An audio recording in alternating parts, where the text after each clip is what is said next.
Hi everyone, welcome or welcome back to Gavin Reads It All. I did my home library tour video a few months ago, only last month, feels like a few months ago. And I also did my embosser toss recently as well. And I unveiled my newish spreadsheet in that video. And I did have the wonderful Cam help me with all of the formulas and things. Well, that spreadsheet has been developing. And I have said, even since last year when I did my shelf by shelf audit, that I would love to try and read as many books in my own home library as possible so that we can bring down that owned TBR number. But I will actually direct you to myself to explain this video a little bit better. So this is not going to be the debut of a new series. Oh, come on, Gavin. Like, it's a little bit ridiculous now, don't you think? That I say, oh, I'm going to cut down on series because I do too many of them, and then I just unveil a million more. However, I did get this this idea to do like a sort of from red to red. And it does incorporate the fact that I have done my shelf by shelf audit. And so if we go back to Gavlaw over on my 2026 Home Library Tour and Bookshelf TBR audit video, I did have a section at the end of the video where I have told you all of the percentages on every single shelf, and anything above 50% is green, anything below 50% is red, and there are different levels to it as well, but you can kind of see here, I hope, that there are different levels to each of the bookshelves, and overall it doesn't look too bad. And so if we look at these numbers here, these are all the different bookshelves that I have: classics, hodgepodge, A to Z books, spinning bookshelf, nostalgia, manga, and all of those are in, you know, different kind of orders. And I'm going to show you a little bit more in depth in just a second with my up-to-date spreadsheet, but all of these are the averages for each of the bookshelves, and then the overall average here, and then my key, my little key at the bottom here, where I do have 10 awful shelves. So any shelf that has only up to 19.99% red on that shelf, like, what is it with these specific numbers? And the bad shelves are 20% to 49.99%, so on and so forth. So we have 10 awful shelves, 28 bad shelves, 7 good shelves, 25 great shelves, and 17 amazing shelves. So overall I have 38 bookshelves that are in the red. Let's go over to my beautiful book spreadsheet, which again Cam did help me with, and we go to my book collection. And so this is where my love Jade from JD Rereads inspired me with her shelf reflection series, is that I have added a shelf column, which honestly took me ages to fill in because I have 88 shelves in total, which I know is absolutely ridiculous, but I have 88 shelves in total, right? And I have over 2,000 books, and I painstakingly inputted every single one manually, where they are on the shelves, like what number shelf they are designated to. I painstakingly did that. And so me and Cam, we took the layout that I had at the end of my home library bookshelf tour video, which was just a blank spreadsheet, and I just made it myself, and I just inputted the numbers manually. Well, Cam helped me to do this. So all of the bookshelves now are inputted on here, and they are reflected here in this section. And whenever I go over to this, you know, spreadsheet, and I change something to red or change something to TBR, or I add books on, then the percentages will automatically change, which is honestly mind-blowing to me. I could not have done that without Cam. And yeah, so it's essentially what I had at the end of the video, but better. And yeah, I love it. I love it so much. I have already started to change things around. I'm so sorry for this long intro. So we had 38 bookshelves in the red at the start of the year. Now we have 36 bookshelves in the red, and it was 49. Wait, hang on. Okay, something doesn't quite add up. I just realized something doesn't quite add up on the bookshelves that I put in beforehand in the home library. So apparently I've got 2 less shelves in the red, but 3 in the green, more in the green. That doesn't make sense to me. If there's going to be 2 bookshelves not in the red, that means there should only be 2 more bookshelves in the green, not 3. Or unless actually maybe it's actually referring to, okay, I think I've solved it. So there are actually books that aren't assigned to a specific shelf, and that's because they're audiobooks. They are books that are audiobooks that I don't own the physical copy of. So yeah, that's actually, okay, that makes sense. So yeah, there should be 3 more bookshelves in the green from the start of the year, so from a month. In the last month, I've gotten 3 shelves in the green by adding the shelf on, the digital shelf. So with that absolute long-ass explanation being said, let's have a look at what I plan to do in this reading vlog. So I have seen, well, you can all see how terrible this section is with so many reds. Like, there are so many reds there, it's ridiculous. However, there was a line of shelves where I only need to read one more book to get it to turn green. So these here, shelves 33 to 36, if I read just one more book on each shelf, then they will turn green. And can you imagine like how beautiful that's gonna look? And that is what I aim to do this year by prioritizing my home library. I will hopefully turn as many of these shelves green as possible. And that is, again, something that, you know, ever since last year when I first did my shelf by shelf audit and I ran through the stats, a lot of people were like, oh, we should do a series where you flip as many shelves green as possible. So it's taken a while, and here we are, here's a vlog. But like, this is going to be like very sporadic when I like hyper focus on like flipping a shelf green or whatever. I have enough series on my channel, honestly. I do enough vlogs, but I just really wanted to do something like really fun right now, and I'm prioritizing just making videos that I just genuinely really want to make, and I want to make this one right now. So right, so shelves 33 through 36, that's what we will focus on in this video. And if we go to my spreadsheet again, this is just so like Jade's, is that we can pick the shelves. So 33, 34, 35, 36. Let's just show those entries. So all of these books are on those 4 shelves. And yeah, I'll just pick a book off each shelf and we will see the shelves turn green. And just to prove that it just takes one. So let's see what's on shelf number 33. So let's say if I just, Song of Silver Flame Light Night, let's just click red, and then go onto the shelves. Say shelf 33 is just turned green. And then shelf 34, what's this? Thread Needle, gosh, that's been on my TBR for a while. Shelf 34 has just turned green. And then say shelf 35, back to TBR, shelf 35. The X-Hex, that's also been on my TBR for freaking ages. That turns green, just barely though, just barely, 50%, oof. And then for shelf 36, we turn that back to TBR, 36, where are you? Did I? Oh, yeah. Hocus Pocus, oh my god, another one has been on my TBR for freaking ages. That also turns green. So just one more book on each of those shelves, and those 4 shelves will turn green. And that will look so much better. There's just too much of a block of red here, and I don't like it. I don't like it. So we're going to go from red to red. That's so stupid. But what I've just clicked there are not the books that I'm picking for this video. We are actually going to go into the library and we're going to pick a book from each shelf, a book that I really anticipate and really want to read. That is what I'm going to prioritize and focus on. So let's go into my main library room and pick the TBR. So this is shelf number 33, and take a good gander. These are my options. So of the books that I have not read, we have the Rebecca Yarros books, but I don't really fancy those. Tomorrow, don't fancy that. Don't really fancy Song of Silver Flame Like Night or Dark Star Burning just yet. I don't really feel like I fancy Upon a Burning Throne right now. Nestlings could actually be the one. I really do feel like I could read another Nat Cassidy because I loved When the Wolf Came Home last year, and I have not yet read this one, so it could potentially be that. I haven't read The Paris Library, The Girl Living in Stars. So This Is Ever After, but I don't really fancy a romance right now. And the rest of them I've read. So yeah, I think on shelf number 33, I'm going to pick Nestlings by Nat Cassidy. And just moving a little bit along, we have shelf number 34. So what I haven't read on here, I have not read Kin. I DNF Girl in the Walls years ago, but I would like to go back to it at some point, but I don't know if right now is the time. The Deal I haven't read, but again, not really wanting romance right now. Thread Needle is a massive one that's been on my shelves for years, literally years. Friday Black is an anthology, so that could be good. The Man on the Endless Stair I haven't read yet, or The Haunting Season, or The Midnight Timetable. This is also another short story collection, I think, like some kind of anthology. Confessions of Frannie Langton. This is in my 26 books to read in 2026. This might just be the one. But I also haven't read Death and Other Occupational Hazards, which I would love to read. You Made a Fool of Death with Your Beauty, I haven't read yet. Or Lessons in Chemistry.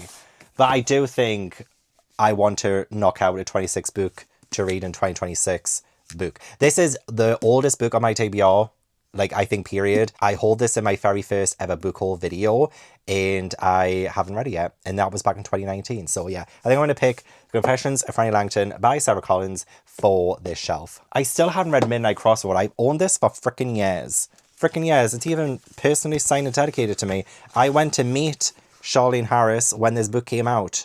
When did it come out? Was it like 2014? Yeah, 2014. So I've had this on my TBR for the last 12 years. So that, I really should do that one. I am kind of gravitating towards The Hill in the Dark Road, which is actually like the newest book on my TBR. So I'm going from two different extremes, the oldest to the newest, like right next to each other. But I think I do fancy this one. But let's have a look at the other ones first as well before I really do pick. Reappearance of Rachel Price, I still haven't read. Under the Whispering Door. The Boy, the Mole, the Fox and the Horse will be so quick to read. Is this the bookshelf where if I just read one more, it'll turn to exactly 50%? Or was that the bookshelf before? It might be this one, you know. Because I could, like, this is literally just illustrations and a whole lot of stuff. I could do two. Like, I could do this one and another one in just to get it safely over the 50%. Because it's just like a little bit too on the line for me. But that's a good option. The X-Hex I mentioned has been on my TBR for a long time. So has The Lamplighters, actually. And I'm actually like really intrigued by this one. Lies We Sing to the Sea, I have had for a while, haven't read yet. Iron Widow, I haven't yet read. Hitchhiker's Guide to the Galaxy, not yet read. And also The Corruption of Hollis Brown, I haven't yet read. But I think I'll do The Boy, the Mole, the Fox and the Horse. And I will do The Hill in the Dark Grove by Liam Higginson. Because the other books I've picked so far are backlist books. It would be nice to read something a little bit newer in this vlog. And again, I can't really get too deep into this bit because the spinning bookshelf is in the way. But I haven't read the two Another books. I haven't read still Song of Wrath and Ruin or Psalm of Storms and Silence, or the sequels to Clown in a Cornfield, Dinner at the Night Library. That could be a good one. I'd be very interested in that. Witch by Finbar Hawkins. I have not yet read, been on my TBR a long time, as has Descendant of the Crane. Oh my god, like this has to be one of the oldest books I own as well. Holy Boy is one of the newest books on my TBR and I would love to give it a read. Absolutely love that. So that is a good option. We can do a couple of backlist and a couple of new books, potentially. The Weight of Blood, I would love to read. I think this might also be a 26 books to read in 2026, but it might also not be, actually. I can't remember if that one is. Hocus Pocus, I mentioned, I've had on my TBR for a long time. Don't think right now is the time, though. And that's about it. So I am actually torn between Holy Boy, Dinner at the Night Library, and A Song of Wrath and Ruin. I have just read a whole fuck ton of fantasy because I've been doing the Discworld books, so I don't know if fantasy is really for me right now. I don't want to get too burned out on it since I've been in a fantasy mood. I'm going to put that one back. I think I'm going to do Holy Boy by Lee Heejoo next because it has actually really piqued my interest. Right, yeah, I think this is going to be my TBR for this video. I have Holy Boy by Lee Heejoo, The Hill in the Dark Grove by Liam Higginson, The Confessions of Frannie Langton by Sara Collins, The Boy, the Mole, the Fox and the Horse by Charlie Mackesy, and Nestlings by Nat Cassidy. This is a little bit of a mix.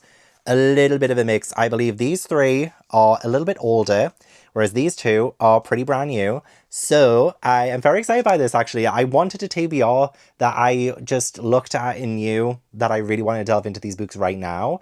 So I feel like I've achieved that. And upon reading these books, those shelves will turn green and we will see that happen. We will see it happen and it's going to look freaking glorious. So if you end up enjoying this video, please do give it a like, subscribe if you haven't already. Leave all the comments down below as well. Let me know what you would have chosen on those shelves had you had the opportunity. And let's go from red to red. I'm never going to stop saying that. Good morning. It is just after 8 a.m. and I'm about to go to training. But I do want to quickly say one thing, actually.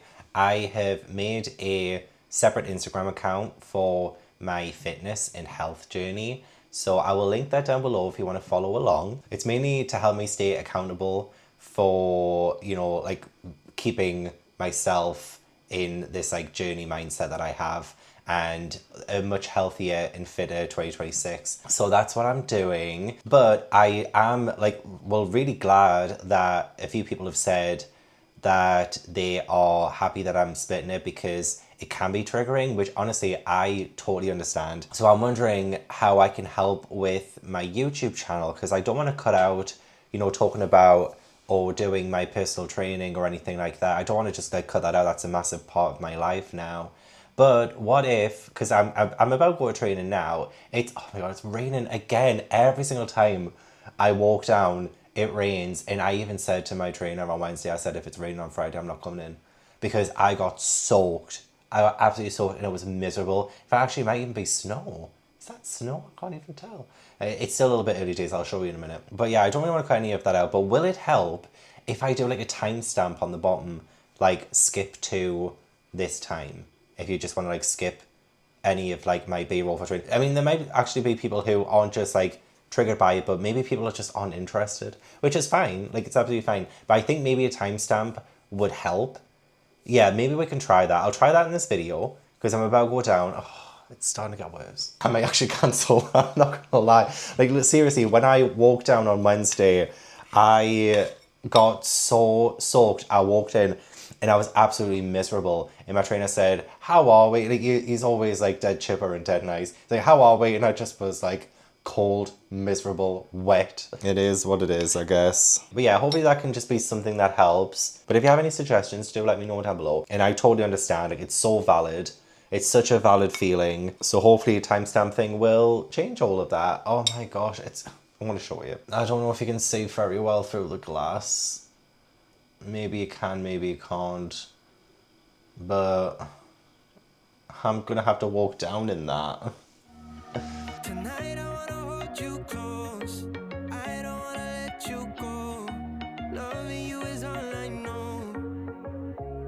Girl, look into my eyes and tell me why. You got me tantalized.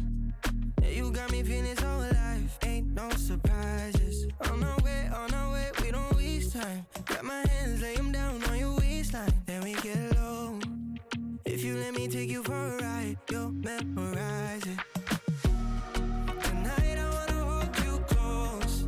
I don't wanna let you go. Loving you is all I know. And I don't wanna dance alone.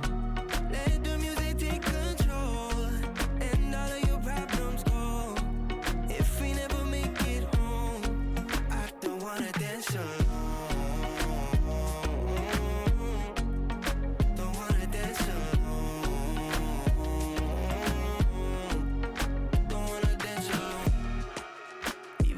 Only for a night, make it feel like a lifetime. Easy work. A little bit lower. That's the one. Lower. Like all the way to the bottom. There we go. That's the one. Then we won't get the facial expressions. Ah, it's better. You see. Is it because you can see me more? See the gains.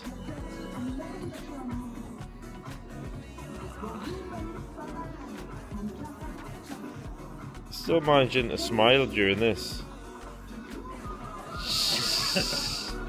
If we never make it home, I don't wanna dance alone. Don't wanna dance alone. Don't wanna dance alone. Put your hands on my body. I hope you're recording yourself and not this direction. Taking a selfie. He's zooming in on my butt. Once we started, we can't stop it. Put your hands on my body, 'cause I don't wanna dance, I don't wanna dance alone.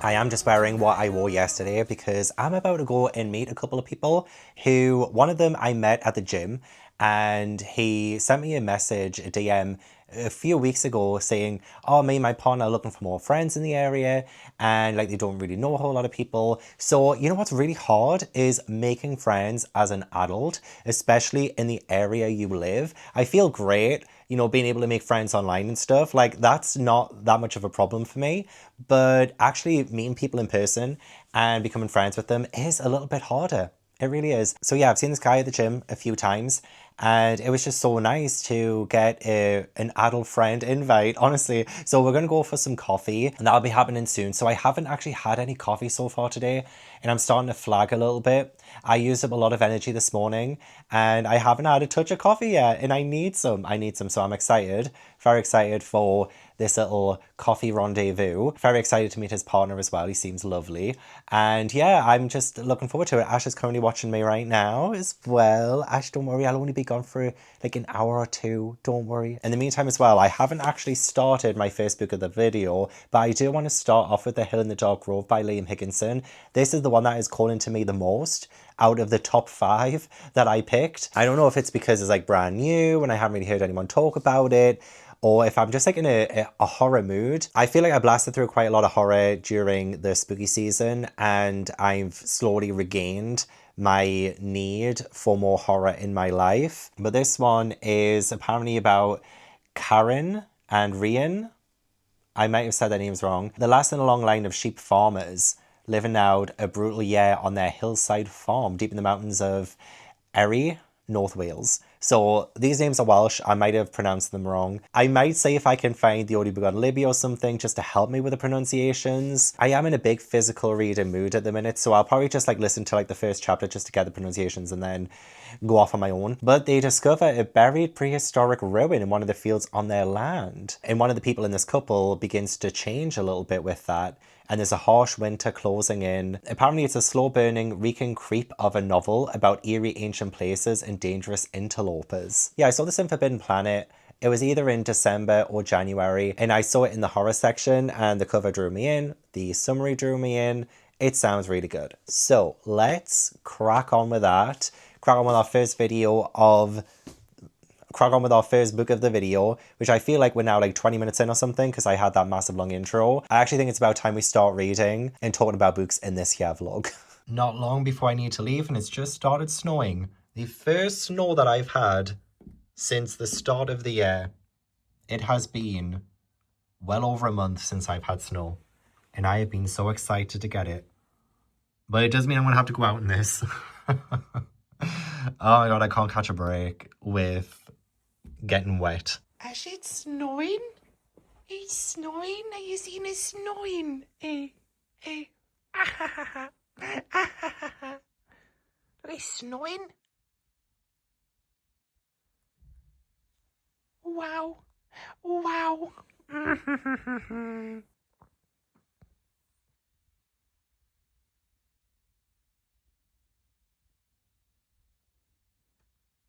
Okay guys, I got the brilliant idea of just Googling how to pronounce the Welsh names of the characters instead of like finding an audiobook and stuff, because I don't want to listen to an audiobook. I don't want anything in my ears. I'm sick of it. It's Carwyn and Rian. Carwyn and Rian. It's like not that hard. It's genuinely not that hard. But you know, like when you doubt yourself and just like overthink things too much a little bit. And while I wait for my hopefully new friends to get ready and stuff, I am gonna start this.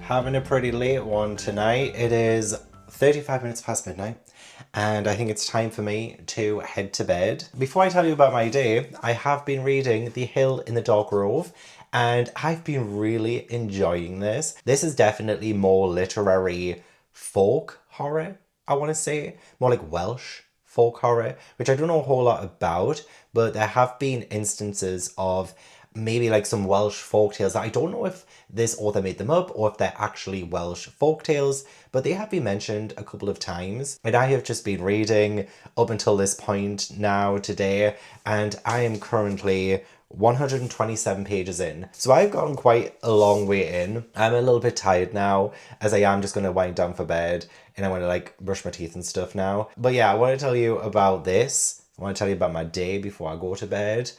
And yeah, I absolutely freaking love the descriptions in this. And I did look up on YouTube, because like Google said Corwin for the main character, Corwin. But I looked up on YouTube. I looked up some actual Welsh people speaking and saying the name. And they say Cowan. Although I can imagine that it's maybe pronounced in loads of different ways. But I'm going to go with Cowan, because that's how the Welsh YouTuber said it, okay? And I have been joined saying Cowan and Rianne, his wife, and I freaking love the fact that there has been a couple of chapters now where it goes back in the past and it shows like how they started falling in love in like the courtship, and in the present day they are in their 60s, and I love the fact that we are following main characters who are a bit older. And I think maybe ever since reading The Whore by David Sodergren, I have loved following older people in horror. And I will say as well, I don't think this has been scary that much really. It's been more atmosphere. It has been gorgeously written, descriptive atmosphere. And that's kind of just what I want. So Cowan and his wife are sheep farmers, and a couple of people at the very start end up coming across them because, you know, they took a wrong turn, and Cowan owns this like massive land, and it is like rural, very rural in Wales. And Wales is a gorgeous country, and there's definitely like lots of fields and like mountains and things like that. So a couple of people do get a bit lost, and one of them has sprained their ankle because they kind of fell into this sort of pothole thing in the middle of the hills that is on their land. And this is something that Cowan has never seen before. So he does actually start to investigate, like after the couple have all gone and stuff. Like it's not that big a plot point, the couple who comes across our main characters, but what they accidentally walked into has kind of kicked things off. But I will say, like, now I'm 127 pages in, I do think now the main plot is going to kick in now. But there has been some unsettling things before this point. It just hasn't really been like in your face. It hasn't really been like leaped in your face exactly. It's been more creepy and unsettling and very slow going. But what we have had, like any of the, like, because I can imagine some of the stuff that's happened are some of the things that sheep farmers will have to go through anyway. But because I'm not usually used to, you know, farms, I've only ever seen them depicted in either documentaries or films. I've never actually been on a farm properly. I visited when I was a kid. But I can imagine sometimes some of the things that the animals as well go through. You probably do get that a few times. If you were a sheep farmer, you would get the drill. But there was a sort of unsettling thing with one of the sheep that, yeah, I can imagine is kind of commonplace, but at the same time, there's something a little bit unsettling about it. I'll not go in too in depth with that, but it was very nicely written. In fact, oh my god, so many of this is so well written. I have taken pictures again of like pages and passages I loved. Really enjoyed the first chapter as well, kind of tiny little chapter, the first sort of prologue-y chapter. It's almost fever dreamy-esque, that first chapter, so I wonder if that's the kind of thing we're going to go with the horror. Oh yeah, I just freaking love the atmosphere of this. I love seeing the mountains and the way he describes it. You looked west across the valley bottom where the stream danced down into the woods and hollows, following the set sun out towards the sea, east uphill past dry stone walls first laid by hands that had built castles, to where the farmhouse nestled in its peaceful nook. North and south nothing but mountains, sharp and unforgiving, steeped in myth, the abode of witches and giants and gods.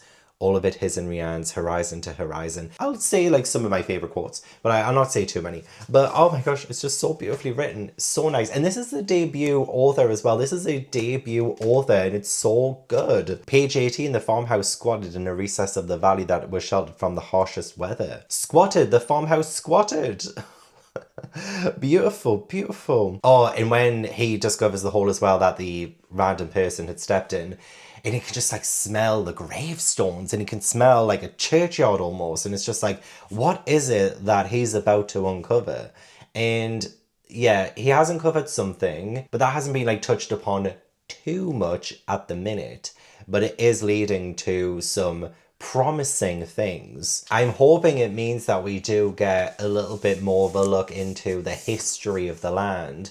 We are getting a little bit of history of the relationship between the main characters, but I'd love to see whatever else, if anything else gets unearthed, if that ties into anything historical, anything to do with like the past and what and how it came to be. It has piqued my interest.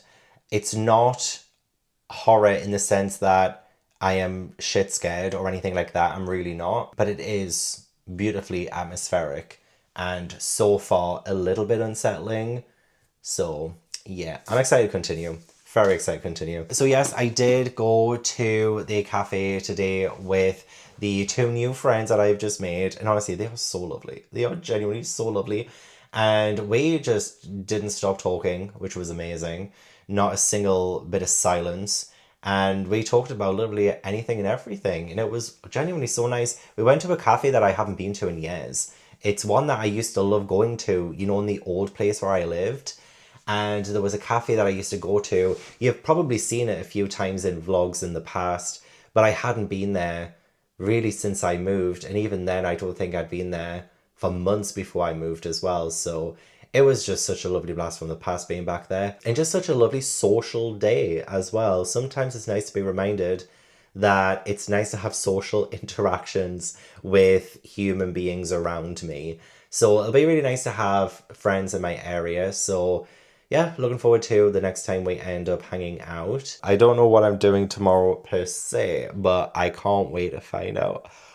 Oh my god, I'm so tired now. It has been a long day.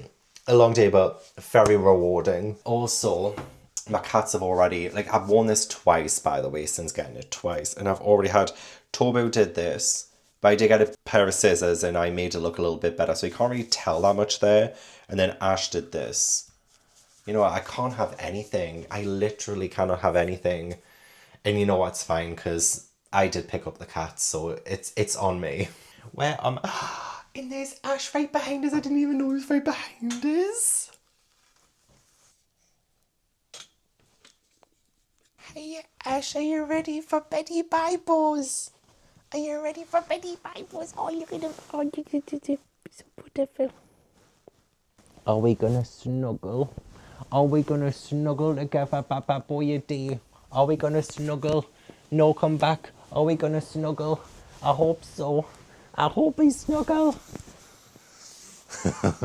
Happy Valentine's Day today. I have my jumper on that has a love heart on it. I feel like this is the most Valentine's outfit you're ever gonna get from me. It's like my 33rd Valentine's alone.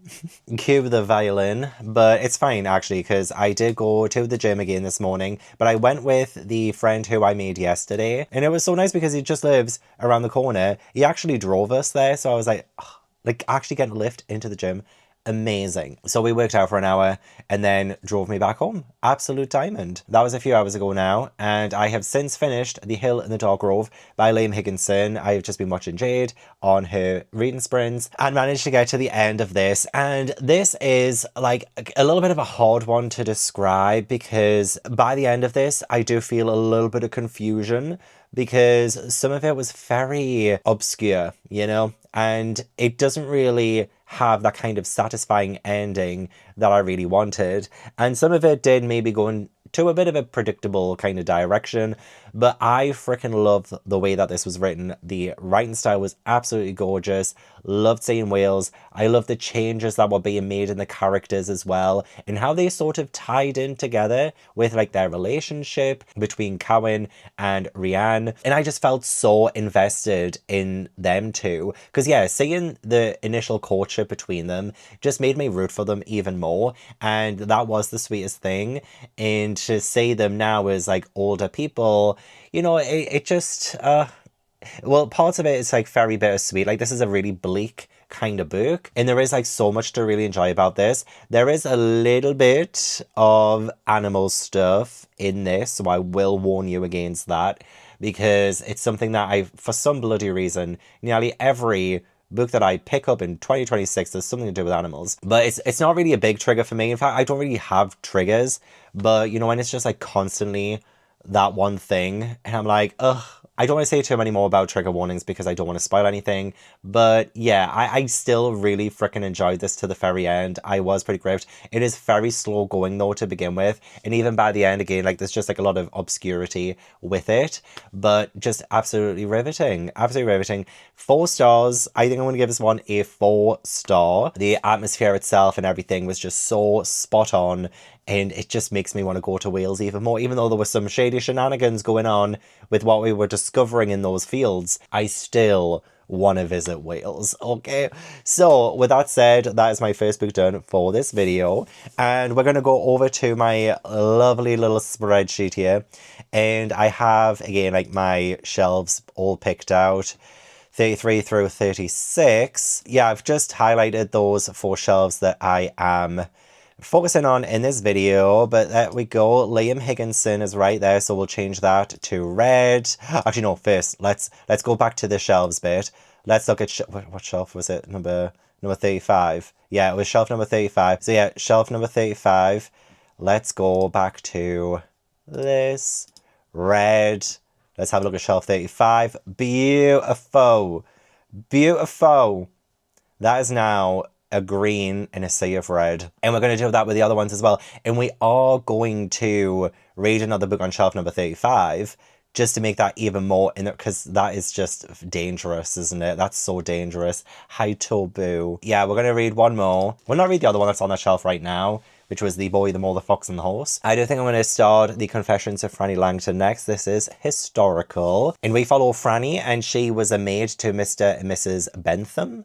And Mr. and Mrs. Bentham end up murdered, and Frannie is the one who's on trial for their murder. It is set in 1826 in London. Frannie is now telling her story. It begins with a girl learning to read on a plantation in Jamaica, ends in a grand house in London. She is called a slave, a whore, a seductress. And they may even be the truth, but they are not the whole truth. So yeah, this was in my very first book haul video back in April 2019. My very first video ever. Bookshelf video. Honestly, what an embarrassment that video is. But after so long, it is now time. It is now finally time to get this right. Make this go away. I need a top shelf drink to set me straight, and a little bit of honey to make this go away.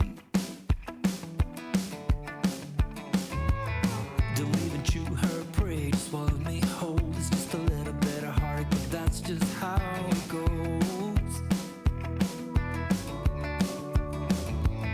It's just a scratch, a little water in the tank like a flat. Oh, tired that you changed, just a bad dream, but I gotta wake up, let it go.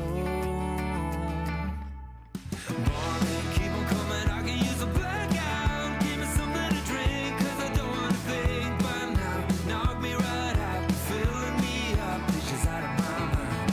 Looking at my confidence and talking to a stranger. She told me to leave, and goddamn it, I see her point. It's time to go home, I know. But when I close my eyes, I can bet my money it's her I'm gonna see, and it ain't that funny.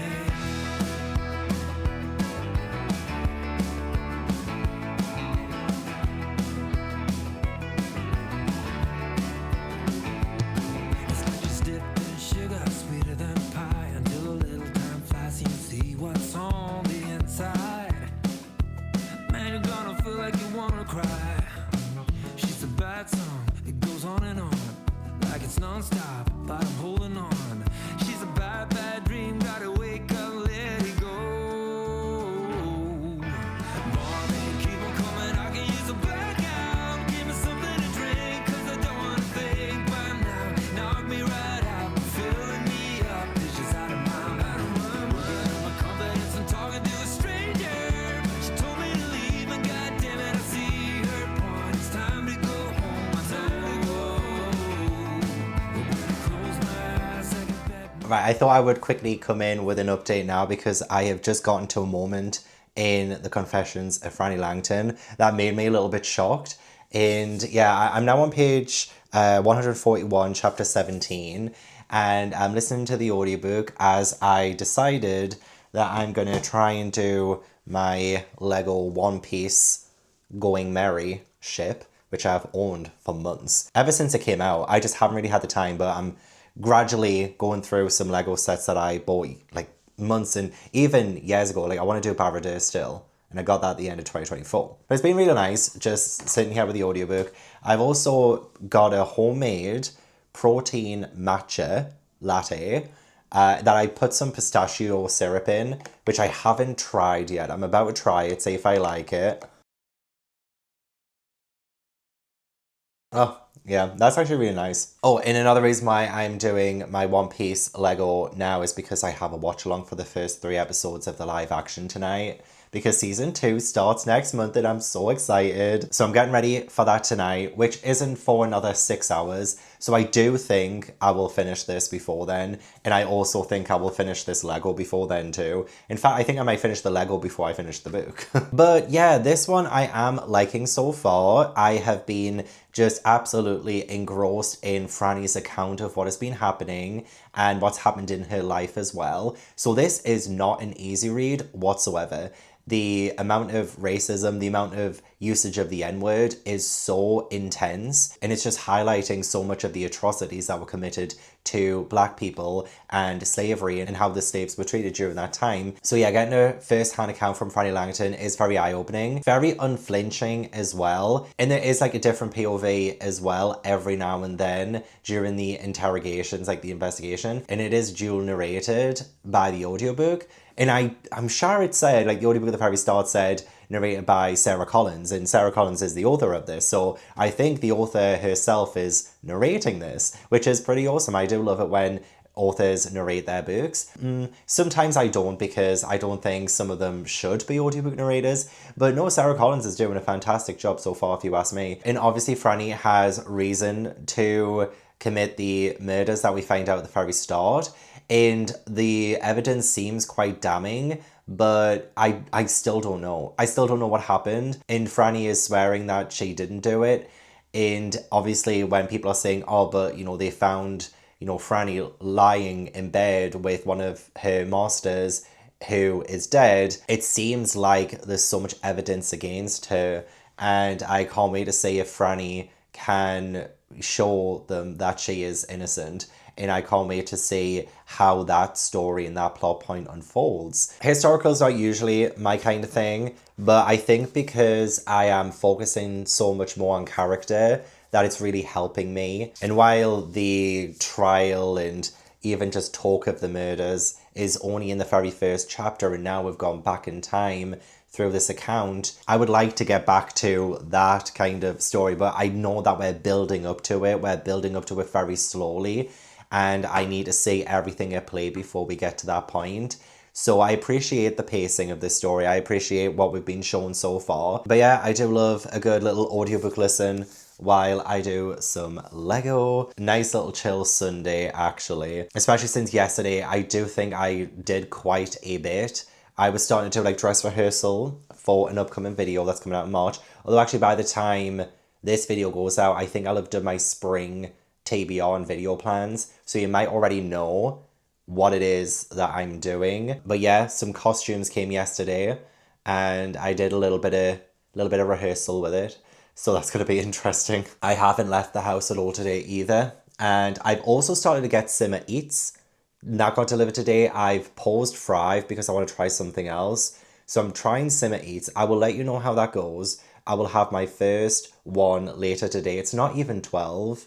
It's not even midday right now. It's 11:50 a.m.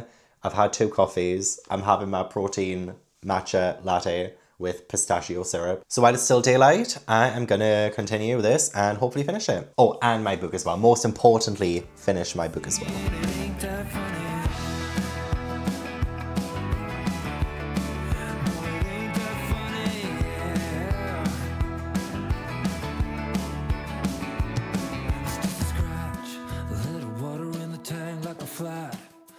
Tired that you changed, it's a bump on the road you're traveling on. It's just a scratch, a little water in the tire like a fly. I have finished building the Lego Going Merry which I do absolutely love. I want to see if I can fit it on my One Piece shelves here. It might have to go like right at the top because I don't think it'll fit on a... Yeah, it'll not fit on a shelf, so it might go on the very top, or I might keep it in the living room. Who knows? But I've also finished The Confessions of Frannie Langton, and I did like it. I want to give this one 3 stars. It continued to be very well written and very engrossing because I wanted to find out what actually happened. And I do think I kind of saw some things coming, so it wasn't too much of a surprise. But that's not to take away at all from the writing. I do think it was written very well. And yeah, historical really isn't my kind of thing anymore. I did buy this back in 2019, so it's been 7 years. And I feel like maybe Gavin 7 years ago would have enjoyed this more than Gavin today. And like, there's nothing really to complain about. You know, 3 stars is, you know, good. Nothing spectacular per se. A bit of a heavy one, absolutely. I did like that this was also sapphic, which is something that I had totally forgotten about. I think I do remember either when I first picked this up or when the TV show or movie was announced that this would be sapphic. And I was like, oh yeah, that comes back to me. And so I like that aspect of this story. And I did really feel for Frannie. I think she was a really good character to follow. She had quite a lot of character in a world where her character itself was, you know, being forced to be squished by like the white people around her and the roles that she has been forced to be part of. So it was really good to see her stand out in a world that is forcing her to stay silent. But overall, my enjoyment was like, yeah, it was good, but I don't think I'm going to hold on to this. This one will most likely get donated to my library, and I don't really want to do an unhaul anytime soon. I might do an unhaul in a few months' time, but only unhaul books that I've read. I think that could be an interesting video, because then I can at least talk about why I'm unhauling things, and sometimes not even the fact that I'm unhauling it because I didn't like it, but yeah, I don't think I would ever reread this. 3 stars is, you know, good to average, and it's just so weird because, yeah, I've had this on my bookshelves for so long. Seeing the spine of it and just knowing it's always been there. I do feel an attachment there because of how long this has been with me. But yeah, I don't think I will ever reread, but it was still good. I had a good time. All right, let's log. The book is read on my sheets. So we will once again, can't remember which one it was on. It was one of these. Number 34, shelf number 34. So let's keep an eye on that. Let's see it turn green. This is my favorite part of this vlog, honestly. This is my favorite part of the vlog, is being able to mark them as read and seeing that turn green. Yes. Now I've got 2 in this sea of red that have turned green, but we're not going to stop there, of course. But just take a minute to appreciate and admire the way that that is starting to really come through. And we see 54 green shelves, 34 red shelves. Let's do it again. Let's do it again. Although I do want to read this one next just to lighten things up a little bit after reading The Confessions of Frannie Langton. The Boy, the Mole, the Fox and the Horse by Charlie Mackesy. Now the shelf that this is on has already turned green, but we do need to move that 50% to just a little bit more, you know, just to be safe. It's amazing how you can speak right to my heart.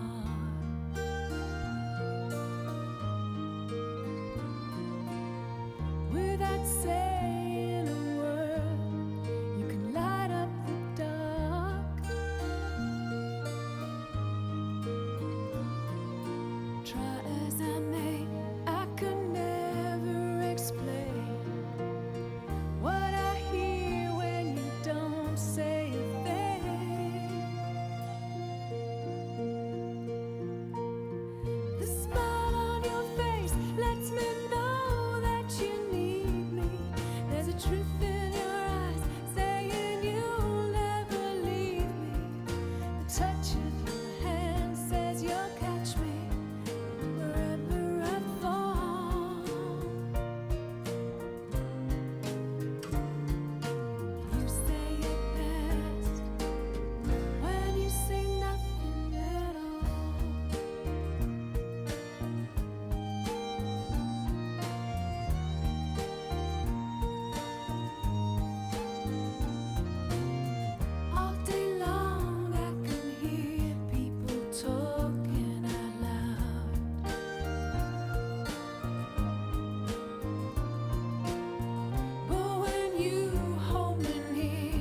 touch of your hand says you'll catch me wherever I fall.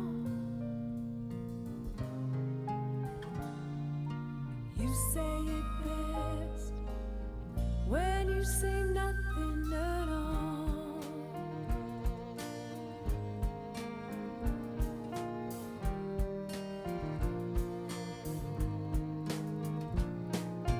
You say it best, you say nothing.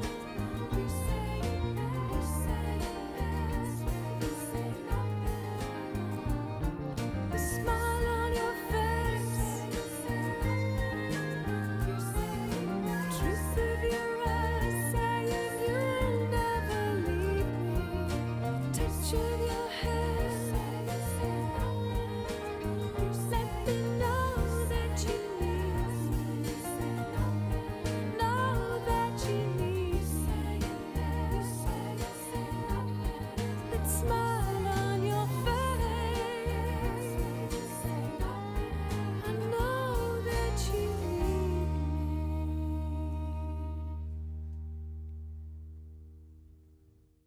It's not even midnight yet. I generally thought I would be reading past midnight, but it's not even midnight yet, and I've already finished The Boy, the Mole, the Fox, and the Horse. I knew it would be a quick read, but considering how quick it actually turned out to be, I'm blown away. Also, this was so sweet, and this is something that I feel like is so needed in the world right now, in terms of kindness, and also learning kindness upon yourself. So essentially, there is a boy and a mole to start the story off with, and they do just like set off and they're just talking. A lot of the times the boy asks a question and the mole replies with something that you would find on a birthday card, or he'll reply with something that you'd find on a motivational mug on Etsy. And it's all the right things to say. In my opinion, it's all the right things to say, whether or not it's to do with like kindness and being kind to yourself and like how hard that can be, and also asking for help. And asking for help doesn't mean that you're giving up. In fact, it means the opposite. It means you're not giving up. And it's just so sweet. It's so lovely. The art style in this is like very different, as in some of it appears a little bit unfinished, but it's those kinds of drawings that really does still help enhance the story, because there is beauty in perfection. In fact, even that was mentioned in this. This is the thing with this story, is that is it a story? It's like one after the other, like different motivational points, different inspirational points. And like one of them, yeah, was about imperfection, and not everything is perfect, and that's fine. But I love the way that the illustrations really encaptures what the words are saying. And I thought it would be hard to read at first because of the sort of font. And this is all drawn as well, like even the font is drawn. And I thought I would struggle more with that, but actually it wasn't that bad for me. I can imagine it would be bad for a lot of people because it's not the tidiest of fonts, but it was nice. It was nice for me. There was a lot to do with love, specifically loving yourself and loving others and what it means to be loved. And I think a lot of people need to hear that right now, that you are loved.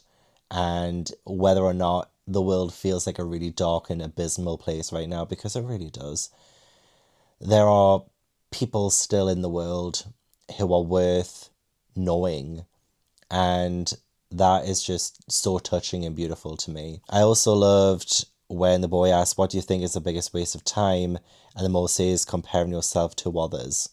That is so, like, honestly, there's so many relatable things in this story from all different angles, whether that's in your career, whether that's in your personal life, whether it's in your relationships, your friendships. And even though this is marketed as a children's book, I remember when this came out. So at the time I was working at Waterstones, and it was leading up to Christmas 2019. That's how long I've had this for, nearly 7 years. And this was being marketed as like, I think it was like a book of the year.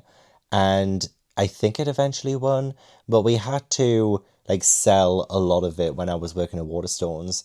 And I don't know why I didn't just read it then, because I literally could have read through it during my work break or something. And I just didn't. But I was telling all the customers to buy it because I was like, oh, this is like the best thing you're ever going to read. You know, just hit those sales targets. So this was very big for a reason. And yeah, even though it's marketed as children's, it's one of those stories that I think it just transcends that a little bit. It is almost like a bit of a Winnie the Pooh, but without the kind of length of Winnie the Pooh. Like, again, like this is just a few words on a page, a drawing, few words on a page, drawing. It's not even really a full story, really. It's vignettes. Like every single page is a kind of like a vignette as the boy, the mole, the fox, and the horse are like walking and stuff. But it's like how with Winnie the Pooh, you will learn something. Even as an adult, I think you can still learn so much from children's stories. And that's exactly what this story is. It's a children's story that adults need to read, in my opinion. Not just for showing kindness to others, but showing kindness to yourself. A lot of us forget that. As adults, we feel like we have to put on a brave face. We're adults, we're supposed to have it together. But actually, we don't really. I know I don't. We don't really have it that together, but we think that we should.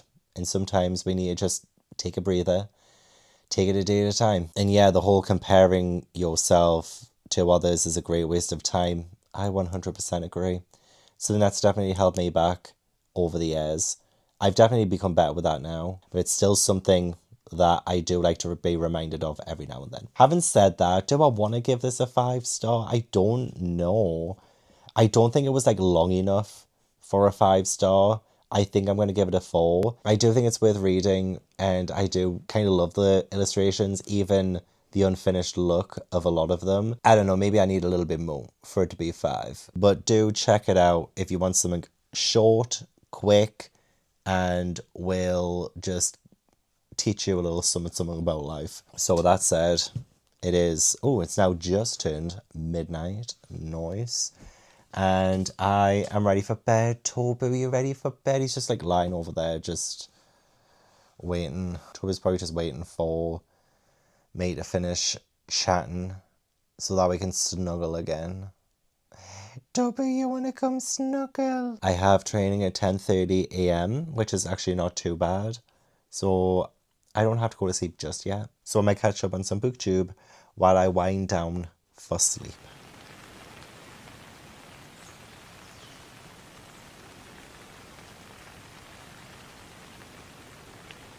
New flavour alert at Gavin's Cafe. Tea Baggins, as I like to be called. This is a toasted marshmallow decaf cappuccino with oat milk. And it is like 8 p.m. at the minute. I'm currently watching my love Steph from Steph Love. She's currently doing some reading sprints on YouTube. And I've been reading Holy Boy by Lee Heejoo for the last few hours. And let me tell you, I feel like I've been reading this for like 12 hours. And that isn't the case, but it feels like it. Oh, that's beautiful. I'm 118 pages into this. I'm gonna DNF. Reason number 1, I've just said I'm 118 pages in. I'm just starting chapter 3. Chapter 2 was like 100 pages, and there was no need. There was no need for it. And I love the sound of this book so much. And one of the reasons why I got it was I saw it when I was scrolling for Waterstones pre-orders, for double stamps. And this popped up and it had like the lovely sprayed edges and everything. Sounded good. It's translated from Korean. And it's about 4 women who end up kidnapping a K-pop idol. And they have like their different reasons for it. And there's a translation at the top, yes, that says sasaeng, which is a Korean word, a K-pop fan who stalks or violates the privacy of their idol. And I thought this would be such a fantastic exploration into how scary it is for K-pop idols to have those kinds of intense fans, because they get so famous and the fans do go a little bit nuts for them. And this is essentially exploring that. But oh my God, I'm 118 pages in and honestly not a freaking thing has happened. I mean, there's been a little thing in like chapter 1 where we had him be in their possession, essentially. But chapter 2 was 100 pages of backstory that I cared not for. It was so boring. And I don't even like... I mean, obviously, I don't think it's really supposed to root for these characters who have kidnapped this idol. But like, okay, I'm going to compare this to a book that I read recently called Eat, Slay, Love. I read that one for my library challenge. I think that was in episode 3. of my 2025 series for it. And there is a book called Eat, Stay, Love, where 3 women, they band together, they have this guy in their custody. And obviously, like, it's a bad thing to hold someone hostage, of course, but each of those women I found such a connection with. I found them so multifaceted, and I was very invested in their story. With what I've got so far in this, I don't care. I genuinely don't care. In fact, I despise. There has already been a fair bit of misogyny and victim blaming that I think sometimes it can kind of toe the line between a character being that way and the translation. So yeah, this is translated, so I can't really hold too much against the writer because it could be a translation thing.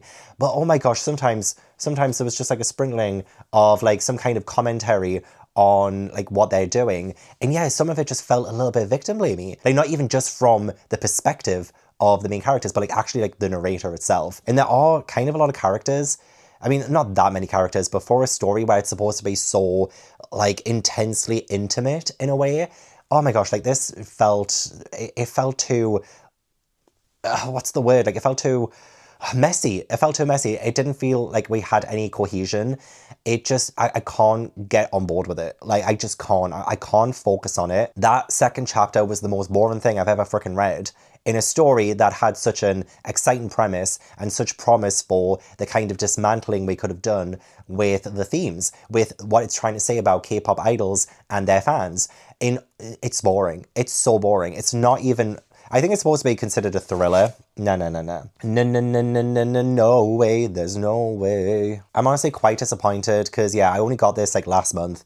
I pre-ordered it months ago and it came last month and I was actually so happy it came. I saw it and I was like, oh my God, this is going to be so good. I'm disappointment. I am disappointment. But hey, at least my library is going to get a really nice new edition of something. I mean, I'm sure maybe it gets better by the end as well, but I cannot. So the bookmark has been taken out. I need to remember that so I can put it in my spreadsheet. 118 pages. Remind me on 118, which honestly is a fair amount before DNF if you ask me. But one of the highlights of today really is this toasted marshmallow decaf cappuccino with oat milk. It really is. I also filmed my spring TBR today as well. I managed to get it edited and that's already up for early access for my members. And I did training today as well, 10:30 till 11:30. And then a couple of electrical men came to do the bathroom lights. So they've changed the bathroom lights and I made them a couple of coffees as well with my fancy ass machine. I was like, do you want any coffees or anything? They probably expected just like an instant coffee, but oh no.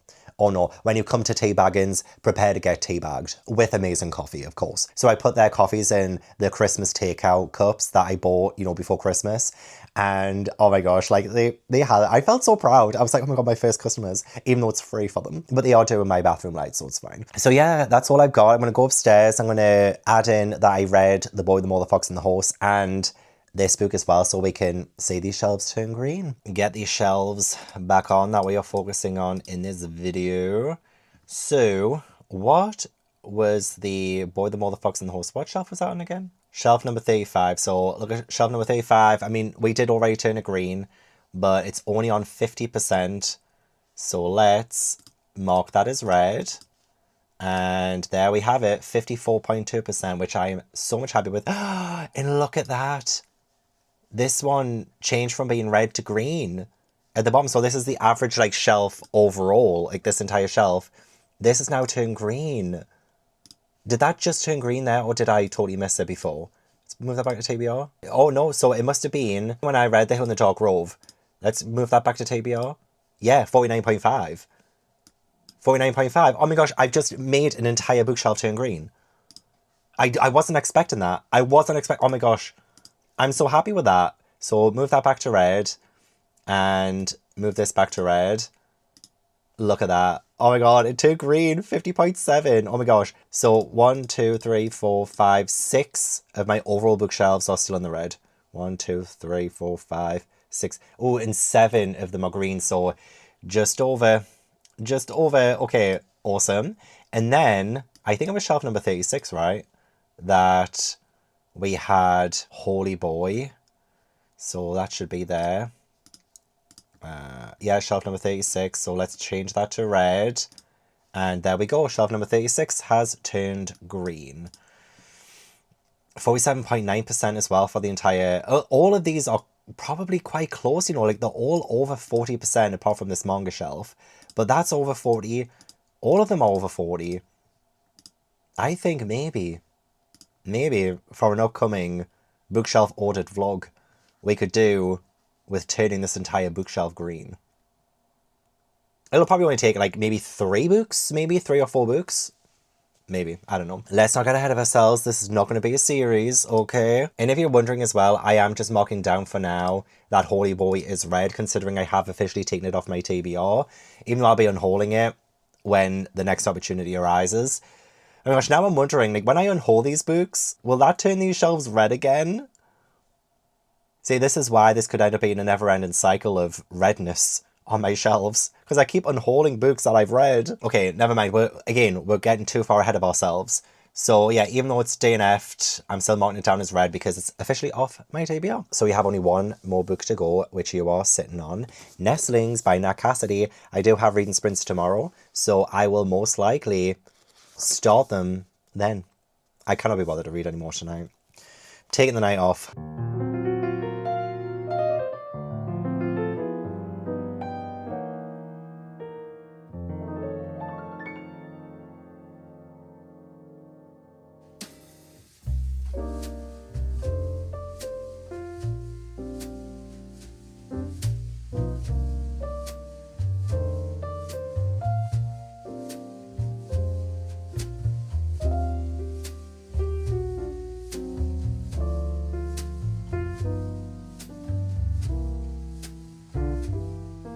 My latest Waterstones pre-order has just come. I pre-ordered Of Blood and Fire by Ryan Cahill months ago, and it's just arrived. I'm hoping it goes a lot better than Holy Boy, because that one, what a waste. I don't know when I'm going to get a chance to read this one, but it is fantasy. It's actually from the Broken Binding as a publisher as well. It's not like a Broken Binding exclusive edition or anything like that. I did get this from Waterstones, but the Broken Binding have become a publisher as well. So I think they're like selling books, you know, traditionally, which is honestly awesome. Like, what an awesome thing for a book box to grow into in the Broken Binding. Again, it remains my favourite book box subscription. This one is in a world where dragons exist, and there is a small village where there is a main character who I believe is reeling from the death of his brother, but he has to prepare for this kind of test of strength and courage. There are 30 strangers who come to this village, and his world turns upside down. I don't know anything more than that, so it sounds really good though. I'm really excited to read it. So we're going to put that one down because we're not reading that in this video, but I just thought I would show you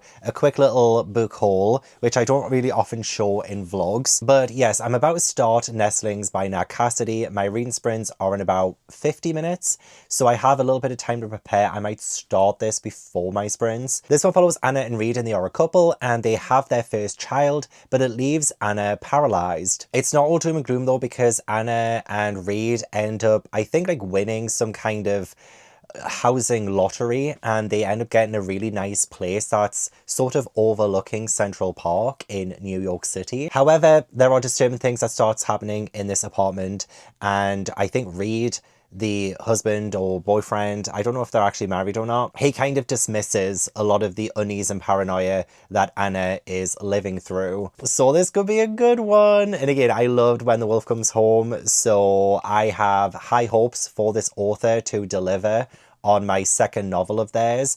I don't know if this is their debut. They also have Mary, An Awakening of Terror. That might be in their debut. This could be in their second novel or something like that. Oh wait, no, hang on. Mary came first, I think. One of the best horror novels of 2022, apparently, according to Esquire. And this book harnesses the creeping paranoia of Rosemary's Baby with the urban horror of Salem's Lot. And now I love Salem's Lot. And I would love to read Rosemary's Baby actually as well. I've never seen the film, but I know of it. I kind of know the basic premise of it. So hey, this could be like the perfect kind of horror that I need. I put on my Winterween hoodie from a few years ago. Or was it just like last year? It might be last year or the year before. But anyway, this is such a comfy hoodie. This is what I'm wearing today to go with the Nestlings aesthetic. And yeah, I need to log this on my spreadsheet now. And don't worry, this is going on shelf number 23. So it's not going to affect any of the shelves that I'm reading, and I've got enough wiggle room on the shelves that I can slot a book in without moving too much. So that's what I need to do, and I need to keep count. This is the thing about doing the whole shelf thing, is that I will need to update it every single time a book moves from a shelf. It's going to be a little bit of a pain in the arse, but if I keep on top of it, it should be fine.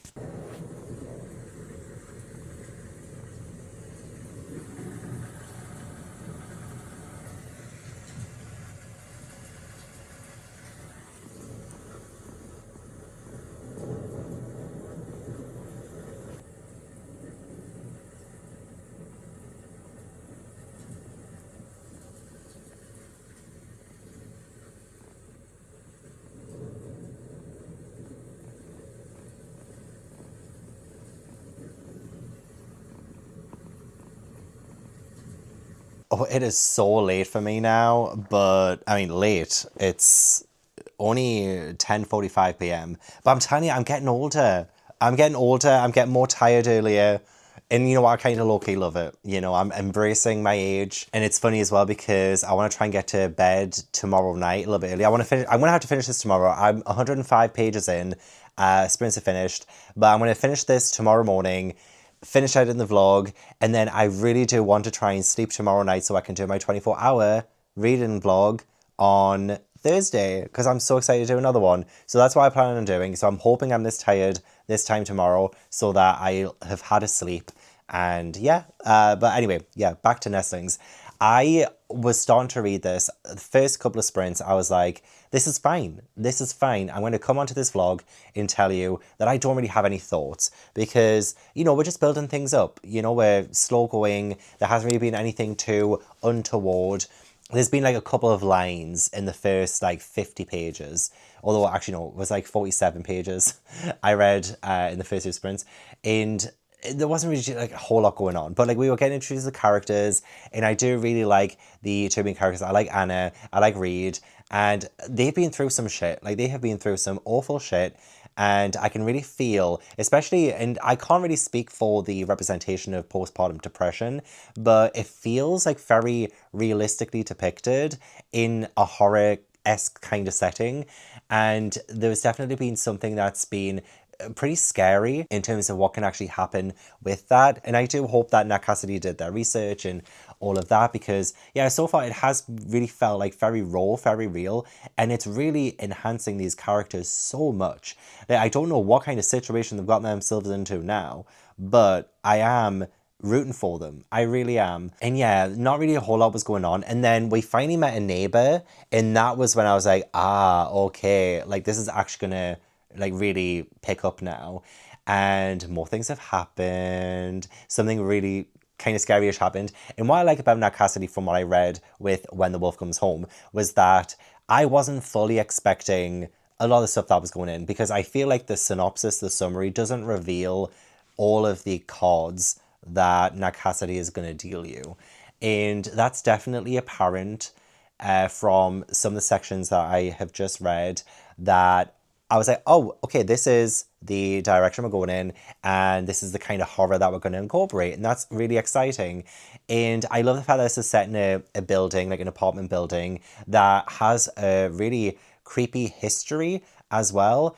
And I love stuff like that. There's definitely been like haunted hotels and apartment buildings that I've researched in the past that have really stuck with me, that really do feel very creepy. In this place, it seems very beautiful, but there's also like an element of creepiness there as well. And this does have like the whole secret stairs kind of aspect to it, and some like secret places that promises some really good, hopefully scary shenanigans in the future. So yeah, lots to really enjoy about this so far. But even now, oh no. Even now, and I'm so sorry if I just made anyone else yawn there. I forgot what I was going to say. I yawned and I forgot what I was going to say. I'm so tired.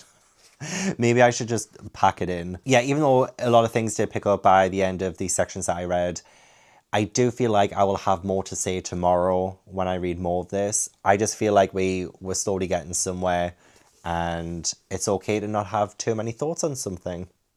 If you know what I mean. Anyway, yeah, good night.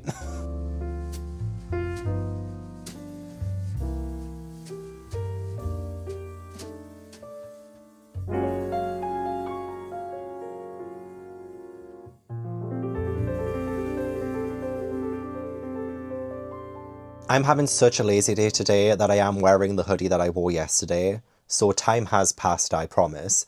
And I've just finished Nestlings and I read the author's note at the end. Oh my gosh.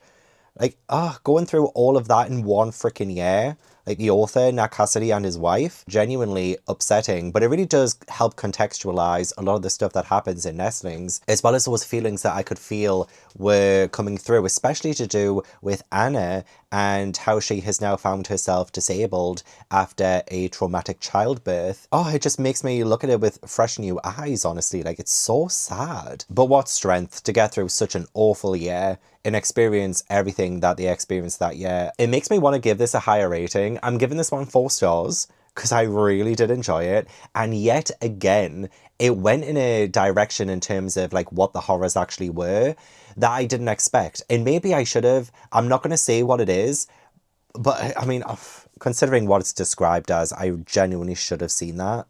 But I just didn't. Like, sometimes when someone describes something as something else, I sometimes just think, oh, maybe vibes, but not like actual content, you know, or like actual things that happens in that book. I usually just think, oh, maybe it's just like the themes. Maybe it's just like this, just like that. I'm a dumb bitch. I feel like even the last line of this kind of gives an indication. Look, I don't think a whole lot of the time. And when I go into a book, sometimes the thinking decreases. So please forgive me, but I was pleasantly surprised by the direction of this book, and it continued to be incredibly captivating. And a lot of the things that was mentioned about what, you know, the author went through and some of like, say, the anti-Semitism that they would go through, a lot of that was in the actual text itself. And there was definitely this awful, awful character. And I'm glad that the author showed some of where their mind was at when they were writing this story, so that I could also see what some of the point is to like highlighting and showcasing such vehemence in a character. It was so well done, in my opinion. I was not expecting the ending to go the way it did. It was a really great ending though. It was like equal parts heartbreaking and a little bit triumphant in a way, like in a really weird way of saying that. It felt a little bit like all roads were leading to this point, and I feel like the author did such a good job at putting those clues and those things in the story leading up to all the stuff that happened towards the end. And I feel like a lot of the things were true to characters. Like, nobody ever acted out a character. Things weren't just thrown in there for the sake of, you know, shock value or anything like that. It felt genuine. It felt heartfelt as well, which sometimes can be weird to say about something that can be a little bit fucked up. But this is now my second Nat Cassidy, and it's a second win. Who knew? Who knew? So I definitely need to check out Mary. That is their first novel, Mary and Awakening of Terror. I definitely need to check that one out now, actually. I don't know if they have other ones. I'm sure they do. I'm sure someone else mentioned a one that I don't know too much of. So I'm glad I have still 1 or 2 more books that this author has written that I can hopefully get my hands on and continue reading their catalogue. It was so good. It was genuinely so good. I might increase it to a 4.5 if I'm being generous. No, I'm going to stick to a 4 for now. That was my gut instinct. I will revisit my ratings in the future. They could change, but I think just out the gate, fresh off the presses, 4 star. 4 star. So it was shelf number 33 that Nestlings was on. So we can see that's our 47.6%. It is currently read. And then we go on to my book collection spreadsheet. And we see Nat Cassidy there. Nestlings. Change that to red. And it's turned green, 52.4%. So that is how those 4 shelves look now. That doesn't look as awful anymore. When there was that massive block of red, it looked genuinely terrible. I mean, this still looks bad, like here, pretty much. Like, that still looks really bad. But this looks so much better here. So much better. And one of these bookshelves did turn green overall. So I'm very happy about that. That's 4 shelves. 4 shelves that I have turned green in this reading vlog. And so yeah, we were at 56 green shelves, 32 red shelves, 12 shelves that are in the good, 28 shelves that are in the great, and 16 in the amazing. 9 in awful and 23 in bad. I would like to try and get this number to 0. The awful shelves, I want to get that number to 0. And I feel like that would be pretty easy to do. I mean, look at that, 6.7, 12.5, 11.4, 18, 18.2, 18. Okay, so this one, they are quite close to changing, but all of those are manga. So I don't know if you guys would be interested in turning those 3. But, you know, that could still be like part of a bigger video, you know, so it's not just about manga. But yeah, no, I'm so happy with that progress. 4 shelves. It's looking good. We have literally gone from red to red.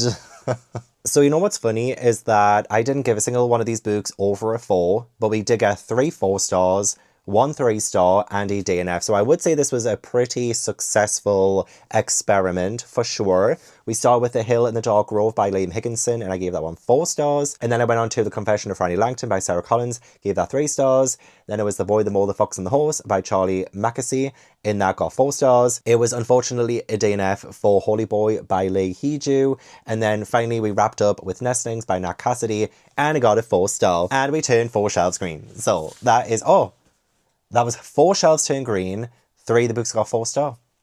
Maybe if I had done 5 shelves, I would have gotten 5 stars instead. Maybe it's all to do with the numbers. But that is the end of the video. Thank you so much for watching. I really appreciate it. Don't forget to leave this video a like if you enjoyed. Subscribe if you haven't already. Leave all the comments down below. Let me know what you thought of the books that I read in this video. Let me know what you thought of the video itself. Please be honest as you want. But this is not a series. Remember that this is not a series. I want to give a huge thank you to my YouTube members for supporting my channel. If you'd like to join my YouTube membership, then the link is down in the description box. But yeah, I hope I will see you in the next video. Bye.